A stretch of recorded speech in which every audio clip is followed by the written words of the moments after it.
স্বামী বিবেকানন্দ স্কলারশিপের নতুন আপডেট প্রকাশ হলো আজকে। তোমরা এই ভিডিওটা প্রথম থেকে শেষ পর্যন্ত দেখো। আজকে একটা গুরুত্বপূর্ণ ভিডিও, কারণ তোমাদের এই স্বামী বিবেকানন্দ স্কলারশিপ থেকে একটা মোটা টাকা তোমরা পাও, তার জন্য তোমরা কিন্তু অধীর আগ্রহে বসে থাকো। 2025-এ যারা মাধ্যমিক এবং উচ্চ মাধ্যমিক পাশ করেছো তাদের আবেদন কবে শুরু হবে, সেই সঙ্গে সঙ্গে সব থেকে গুরুত্বপূর্ণ বিষয় যেটি হচ্ছে 2024-25-এর যারা, তাদের অনেকের টাকা ঢোকেনি, অনেকের রিজেক্ট হয়ে গেছে, তারা কি পুনরায় আর এই স্বামী বিবেকানন্দ স্কলারশিপ পাবে? তার জন্য কিন্তু বোর্ড থেকে একদম নতুন নির্দেশিকা জারি করা হলো এবং জানিয়ে দেওয়া হলো হ্যাঁ তোমরা টাকা পাবে, তবে একটা প্রসেস আছে, সেই প্রসেসটুকু শুধু তোমাকে অবলম্বন করতে হবে। সেইটুকু করলেই তুমি কিন্তু টাকা পেয়ে যাবে এবং লাস্ট ডেট জানিয়ে দেওয়া হয়েছে 30শে জুনের মধ্যে সেই কাজ করতে হবে, না হলে কিন্তু তুমি টাকা পাবে না। তাই স্বামী বিবেকানন্দ স্কলারশিপ নিয়ে যারা অধীর আগ্রহে বসে আছো, তাদের নতুন নতুন তথ্য জানার জন্য, নতুন আপডেট জানার জন্য, তার জন্য বলবো অবশ্যই প্রথম থেকে শেষ পর্যন্ত দেখো। SBMCM স্কলারশিপ 2025-26 এবং 2024-25-এর একদম নিউ আপডেট, তাই এই ভিডিওটা তোমার জন্য খুব গুরুত্বপূর্ণ।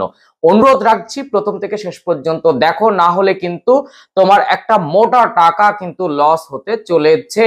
তবে বোর্ডের কিন্তু কোনো দোষ নেই, কারণ বোর্ড এবং রাজ্য সরকারের যৌথ উদ্যোগে একটা নতুন পরিকল্পনা তৈরি হয়েছে। সেই পরিকল্পনায় তুমি অবশ্যই সেই টাকাটা পাবে। এবং যারা নতুন 2025-26 মাধ্যমিক পাশ করেছো, নতুন অ্যাপ্লাই করবে, কবে থেকে আবেদন শুরু হবে প্রথম থেকে শেষ পর্যন্ত দেখো। চ্যানেলে নতুন হলে অবশ্যই চ্যানেলটি সাবস্ক্রাইব করে পাশে থাকা বেল আইকনটি প্রেস করে রাখো, এই রকম তথ্য সমৃদ্ধ ভিডিও পেতে ভীষণ সুবিধা হবে। প্রথমেই আমি বলে রাখি যে 2024-25-এ যারা অ্যাপ্লাই করেছিলে তাদের কিন্তু অনেকের রিজেক্ট হয়ে গেছে, অনেকের ব্যাংকিং সমস্যা, অনেকের ব্যাংকের টাকা ঢুকেও ফিরে গেছে, তারা পাওনি, তারা খুব দুশ্চিন্তায় রয়েছে। দেখো, বিকাশ ভবন থেকে গুরুত্বপূর্ণ এই নোটিশ জারি করা হয়েছে, যেখানে পুনরায় ছাত্রছাত্রীদের জন্য নতুন ফান্ড তৈরি করা হয়েছে এবং ছাড়া হচ্ছে।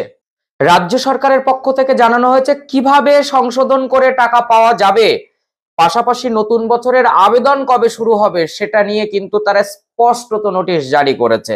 সেই জায়গা থেকে প্রতি বছরে হাজার হাজার ছাত্রছাত্রী কিন্তু স্কলারশিপের উপর নির্ভর করে, শিক্ষার খরচ, টিউশন খরচ, এই সমস্ত কিন্তু তাদের চালানো একটা বড় সাশ্রয়ের জায়গা কিন্তু স্বামী বিবেকানন্দ স্কলারশিপ। এই টাকাটা পেলে তাদের এই জায়গাগুলো একেবারে মসৃণ ভাবে চলে, যেখানে তার শিক্ষার খরচ, বই কেনা, খাতাপত্র কেনা, টিউশন ফিস, হোস্টেল খরচ, এই সমস্ত কিন্তু তারা চালায়। সেখানে অনেকের টাকা কিন্তু ব্যাংক থেকে ফেরত চলে আসছিল। অনেক শিক্ষার্থী স্কলারশিপের টাকা ব্যাংক অ্যাকাউন্টে ভুলে টাকা জমাই পড়েনি।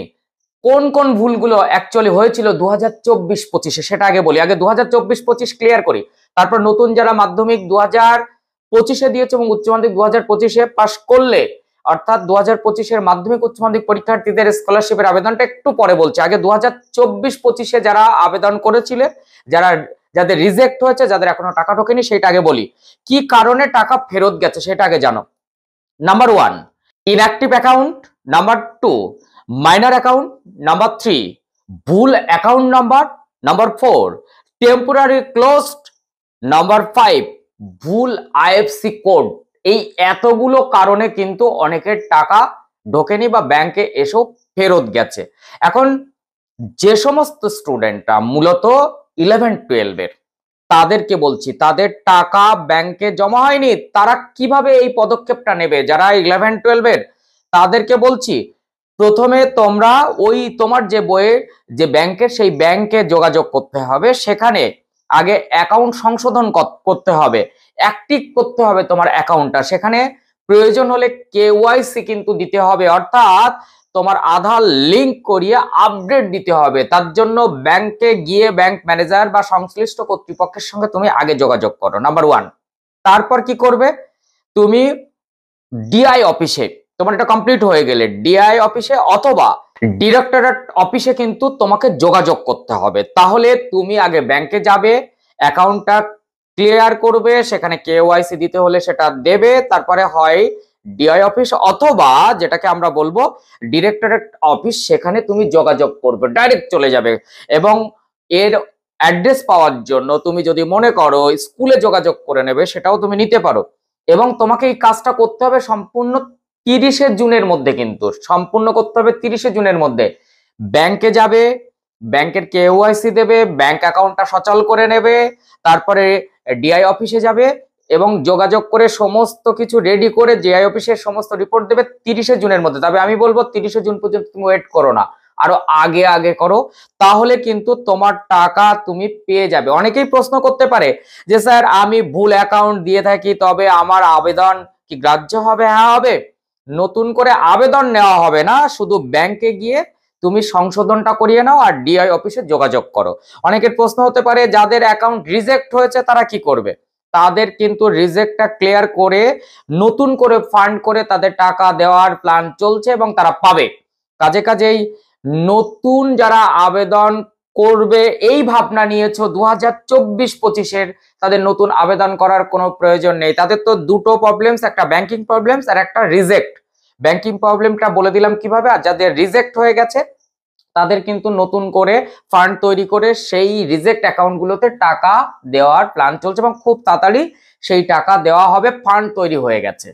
এইটা গেল প্রথম সমস্যা যারা 2024-25-এর মূলত 11-12-এর। এবার আসবো একেবারে হাসি মুখে, তুমি শুনে নাও, যারা 2025-এ মাধ্যমিক এবং উচ্চ মাধ্যমিক পরীক্ষায় পাশ করেছো, যারা 60% ইন অ্যাবভ নাম্বার পেয়েছো, তারা স্বামী বিবেকানন্দ স্কলারশিপে আবেদন করলে তোমরা কিন্তু 12,000 টাকা পাবে। সেই স্কলারশিপের আবেদন এখনো শুরু হয়নি।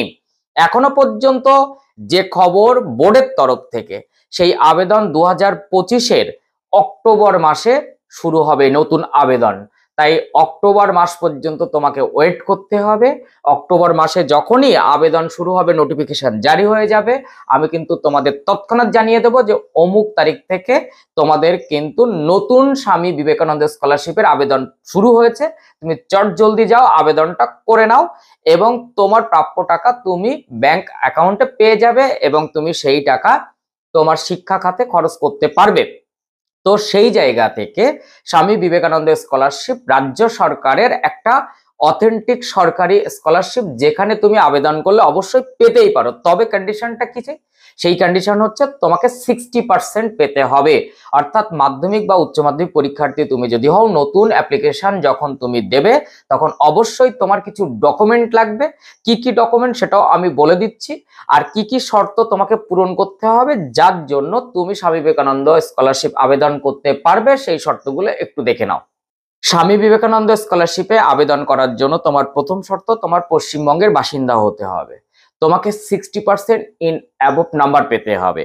অর্থাৎ 60%-এর 1%, 0.1% কম হলেও হবে না, মানে 59.99 হলেও হবে না, 60% ইন অ্যাবভ পেতে হবে। পারিবারিক আয়, অর্থাৎ তোমার পরিবারের বাৎসরিক আয় 2.5 লক্ষ টাকার মধ্যে হতে হবে, তাহলে তুমি ইনকাম সার্টিফিকেট দেখাতে পারবে। না হলে 2.5 লক্ষ টাকার বেশি হলে কিন্তু তুমি পাবে না।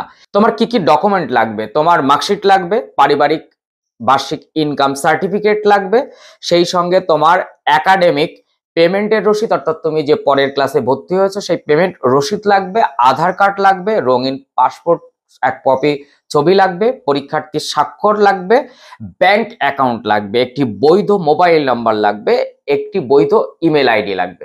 এই শর্তগুলো তোমাকে পূর্ণ করতে হবে। আবেদন শুরু হলে আমি তোমাকে জানিয়ে দেব এবং তুমি যথাসময়ে সেই আবেদন করবে এবং সেখানে তোমরা কিন্তু মাধ্যমিক থেকে আপ টু গ্রাজুয়েশন এবং মাস্টার্স লেভেল পর্যন্ত তোমরা 12,000 টাকা থেকে 60,000 টাকা পর্যন্ত কিন্তু স্কলারশিপ পেতেই পারো। তো নেক্সট ভিডিওতে দেখা হচ্ছে।